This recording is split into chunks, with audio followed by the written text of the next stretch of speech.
Halo semua, jadi kalau kamu ngalamin seperti aku, setelah lebih dari 1 tahun menikah dan tidak memiliki buah hati, nah kamu perlu menyaksikan video yang berikut ini. Sebenarnya kapan waktu yang tepat kita harus pergi ke dokter atau mencari namanya bantuan medis. Nah, apakah setelah 1 bulan, 1 tahun, 2 tahun, 3 tahun, atau 5 tahun? Nah, sebenarnya kamu harus tahu dulu faktanya. Fakta nomor 1 adalah peluang kehamilan terlihat akan menurun ketika wanita memasuki usia 35 tahun. Sebagai contoh aku menikah di usia 29 tahun. Oke, di tahun 2009 menikah di usia 29 tahun. Terus sebenarnya gini, di awal pernikahan itu santai banget karena kami berdua juga ngerasa yang kayak nggak keburu-buru lah, pengen punya anak yang kayak yang santai aja sih gitu ya. Nah, jadi tahun-tahun berlalu. Nah, kira-kira 3 tahun menikah, nah hamil-hamil juga nih kan. Setiap kali tadi ketemu ditanyain orang. Akhirnya mulai mencari bantuan medis. Nah, itu pergi ke dokter untuk mengidentifikasi tadi penyebabnya tuh apa.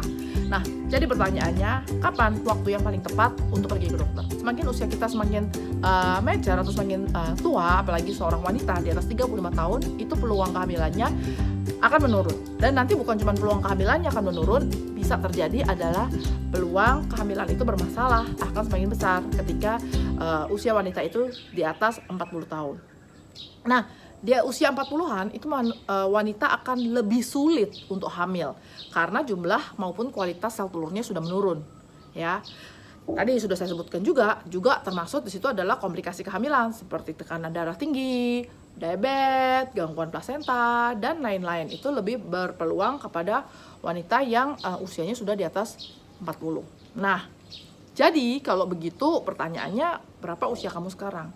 Kalau kamu menikahnya di awal usia 20-an, terus sama-sama baru memulai karir, kamu mungkin ya kalau dikasih anak syukur, tapi kalau bisa belum dapat anak, kamu misalnya bisa menunda lebih panjang, ya, bisa menunda lebih lama.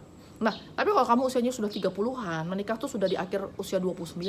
Nah, ini kamu mesti pikirin, kamu mesti kasih waktu. Kalau misalnya dalam 1 tahun, 2 tahun, 3 tahun, kamu belum juga hamil, kamu bisa mencoba mencari bantuan medis tadi, ya. Nah, boleh nggak misalnya kita nggak mau ke dokter, tapi kita coba misalnya beberapa pengobatan alternatif atau anjuran-anjuran, boleh aja. Sebenarnya kalau ditanya aku udah ngelakuin apa. Nah, jadi di tahun 2015 itu seorang teman cerita bahwa dia juga mengalami masalah kesuburan gitu ya, susah memiliki keturunan, sudah sempat juga pergi ke dokter, sudah sempat minum vitamin ini, vitamin itu, ramuan ginseng, dan akhirnya dia berhasil tuh dengan minum dan dia tuh berhasil dengan minum jus kecambah. Nah, aku coba lah gitu ya, jus kecambah. Waduh, rasanya udah gemes banget ya. Pokoknya kalau minum jus kecambah tuh udah mesti tutup hidung, hampir diteguk. Nah, itu karena kita merasa benar-benar tersiksa gitu ya.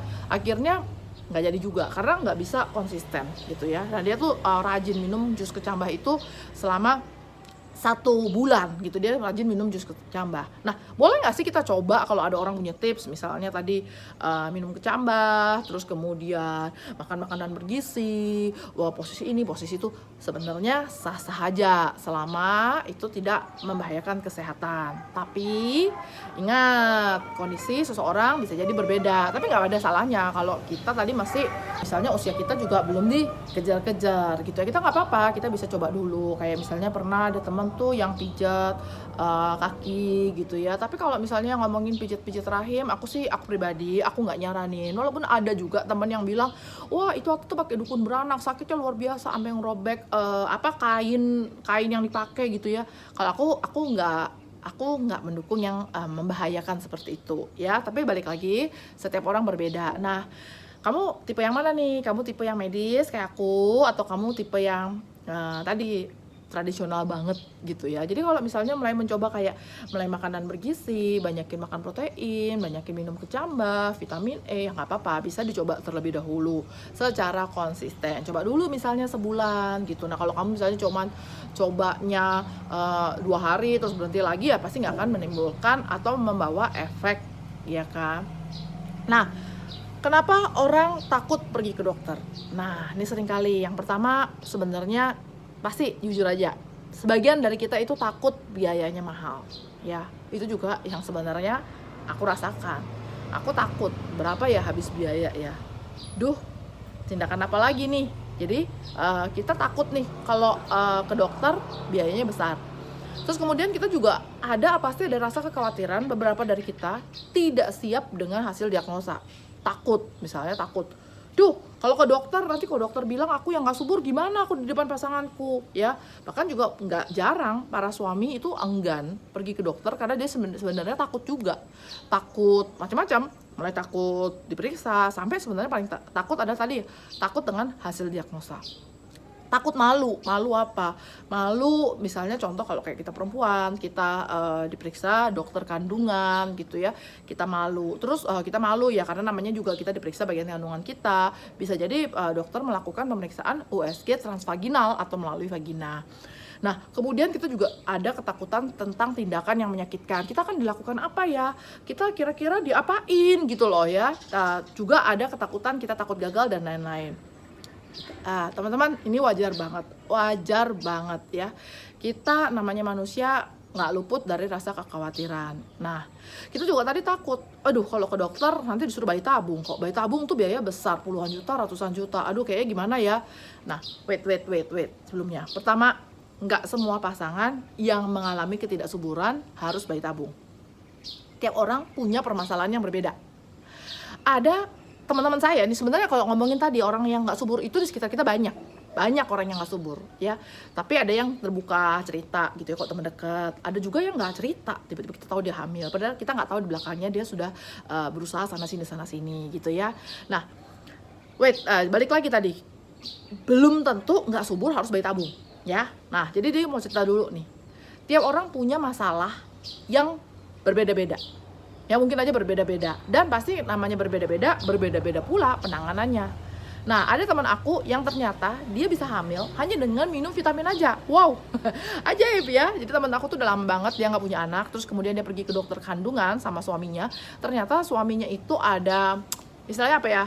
Nanti aku coba cari ya istilah medisnya. Itu ada varises di skrotumnya atau di telurnya itu. Nah, ketika diperiksa sama dokternya bilang ini kayaknya nggak parah, gini deh aku coba sebelum tindakan, dokternya bagus ya, dokternya bilang aku coba sebelum tindakan aku kasih vitamin dulu nih, kalian berdua minum vitamin dulu, vitamin penyubur. Nah dan ternyata teman aku berhasil hamil.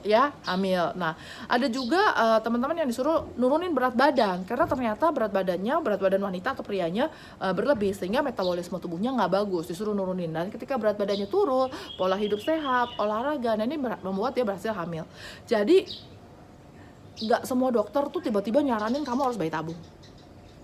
Kalau kamu baru pertama kali periksa, terus dokter langsung menyaranin kamu bayi tabung, ya kamu mesti tanya dulu kenapa gitu ya. Nah kenapa, dan kalau kamu merasa nggak srek, kamu bisa cari second opinion ya. Nah kalau teman-teman tanya, saya sendiri punya Alicia itu dengan yang namanya program inseminasi ya. Nah yuk kita lihat. Jadi tujuan kita pergi ke dokter yang pertama adalah kita mencari tahu kendala. Yang kita cari tahu kendala atau permasalahannya. Ini permasalahannya dari aku, atau ada di suami aku, atau ada di kedua-duanya. Yang kedua, kita mencari cara mengatasi kendala itu. Contoh tadi, ternyata berat badan berlebih. Dokter bilang nih kayaknya metabolisme nggak bagus deh. Gini deh, sebelum diobok-obok, itu kasarnya gitu ya, sebelum diapa-apain, coba deh kamu turunin dulu nih berat badan. Kamu sama berdua, suami istri misalnya hidup sehat dulu, gitu ya. Nah, jadi tujuan kita pergi ke dokter ini untuk mencari tahu penyebabnya dan bagaimana mengatasi penyebab itu. Nah, tadi kalau misalnya kamu malu pergi ke dokter kandungan, karena kan wajar ya guys, itu kan yang diperiksa bagian bawah. Jadi kalau diperiksa langsung nggak sih kita buka celana gitu, yang diperiksa langsung bagian kemaluannya? Nggak selalu seperti itu. Tapi ya karena namanya dokter kandungan ya possibility kita akan diperiksa di bagian bawah situ. Nah, jadi kalau kamu misalnya merasa nggak nyaman dengan dokter laki-laki, kamu juga bisa mencari dokter wanita ya. Kamu nggak usah khawatir kok, walaupun dokternya pria itu dia akan menjaga yang namanya kode etik. Aku sendiri pergi ke dokter pria ya. Nanti kalau kamu mau tahu aku akan cerita aku ke dokter mana. Aku dokter pria. Aku sebenarnya sudah sudah konsultasi ini sempat pergi ke 3 dokter. Nah, nanti aku cerita nih masing-masing dokter kayak apa. 3-tiganya nih pria ya. Dan kamu nggak usah khawatir kalau misalnya ada USG transvaginal atau dimasukkan USG-nya dari vagina kamu, itu biasanya yang melakukan adalah perawat wanita. Jadi terus posisi juga sudah ditutupin kayak selimut gitu ya, pakai kain gitu. Terus dokternya tuh tinggal begini aja nih, nggak sampai ngintip, nggak ngintip ya. Ya kalau mungkin ada dokter yang ngintip mungkin mau memastikan masuk atau enggak. Tapi yang aku alamin itu dokternya nggak sampai ngintip. Yang masukin adalah perawat, nurse-nya tuh wanita.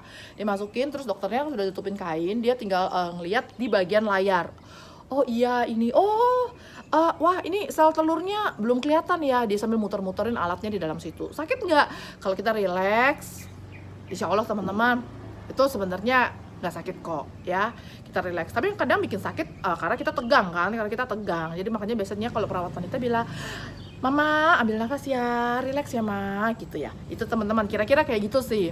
Nah tadi balik lagi kalau kita takut sama tindakan yang menyakitkan. Jadi tadi balik lagi ya sebelumnya, nggak semua prosedur itu harus prosedur berat ya, seperti harus bayi tabung atau inseminasi, nggak harus kayak gitu. Jadi banyak juga sebenarnya yang berhasil dengan cara alami ya, tetap berhubungan suami istri secara alami. Nah kalau untuk takut gagal, aku juga ngalamin. Ya namanya manusia ya, kita takut, udah ke dokter, udah kayak gini, kita takut gagal segala macam, nggak apa-apa, manusiawi banget. Cuman teman-teman, kok kita nggak coba ya, kita nggak tahu nih. Kalau kita tadi sudah kasih batasan lah, 1 tahun, 2 tahun, 3 tahun, sesuai dengan teman-teman sendiri. Kalau kita nggak coba ya kita nggak tahu. Nah kalau gagal, teman-teman bisa konsultasi lagi, bisa ulang lagi. Ada juga temanku yang di percobaan kedua ya, baru di pengobatan yang kedua dia berhasil. Sama-sama inseminasi, tapi inseminasi yang pertama temanku belum berhasil, di yang kedua dia baru berhasil. Ada juga teman yang sudah 2 kali inseminasi nggak berhasil juga, tapi nggak apa-apa. Kita berpasrah diri, dan kemudian yang perlu dilakukan adalah bagaimana bisa memperbesar peluang agar program yang kamu jalanin itu bisa sukses. Nah, jadi selain berikhtiar atau berusaha, kamu jangan lupa untuk relax, santai, kurangin stres, dan berdoa supaya usaha kamu berhasil. Nah, di next post aku akan sharing tentang pengalaman aku sendiri ya. Oke, demikian dulu video dari aku. Ini adalah 5 tahun yang lalu aku melakukan proses inseminasi, dan sekarang anakku sudah berusia 4 tahun 3 bulan, namanya Alicia, atau kalian kenal dengan nama Nona Kentang. Kalau kamu suka video aku, jangan lupa like, subscribe, dan kamu juga bisa share ke media sosial kamu.